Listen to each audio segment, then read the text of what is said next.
Well, the one thing I think I recognize the most, and that I've really seen a really intelligent move, is the fact is that Scott seems to be making all the right decisions right now, involving people who were a big part of the history of MMA, bringing them in. And if you even see what's happening right now as this thing is happening, the injection you're getting from having these celebrities and these legends around it has given it almost this instant adrenaline shot, because these guys are around and supporting it. So for me, I think Scott made all the right decisions, making the right moves.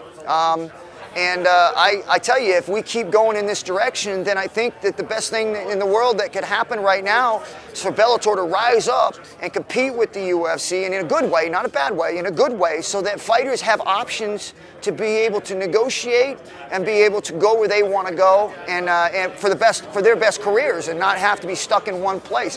And this is not saying anything bad about the UFC or Bellator. I'm just saying it's good for the fighters to have options. I think going back to the old model seems to be the direction that Scott is headed with the organization. This is a bunch of marquee names and a huge fight.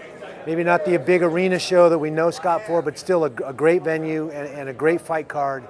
And I think going back to that one special fight a month type of a format and really spending the time to develop the undercard fighters and make those household names again is the direction that Scott's known for and headed in with the organization, and I think that's spot on. I think there's a lot of people that miss kind of that specialness about the pay-per-views, about the fights, and it's become so, run-of-the-mill almost. You can see it 2 or 3 times a week on who knows what channel, and so to have a singular platform like Spike and to have those big marquee special fights that everybody's talking about, I think is a great move.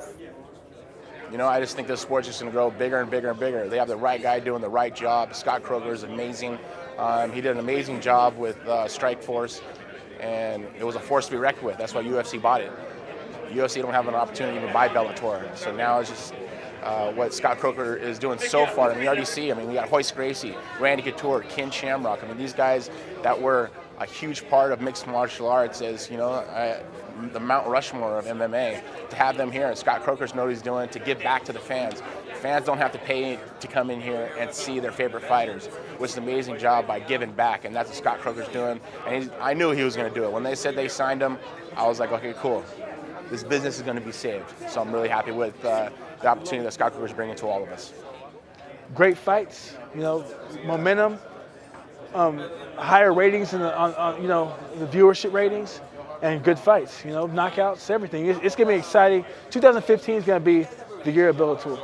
2015 is going to be a big year, with Scott Coker taking over, a man who has a reputation better than anybody else in this entire sport. I think when you have a guy like that at the head of your organization, making those decisions, and when you have Viacom and Spike, who has their ability to do what they do best, which is in the entertainment industry, the production industry, that kind of stuff. When you give them the full go-ahead to go and do what they do, and you do what you want to do as a promoter, and you do what you need to do as a promoter, and you guys work together, some beautiful, exciting things can happen, big things. So it's exciting to see where this company is in 2015, and I'm excited to be fighting for Scott Coker and Bellator 2.0, they call it.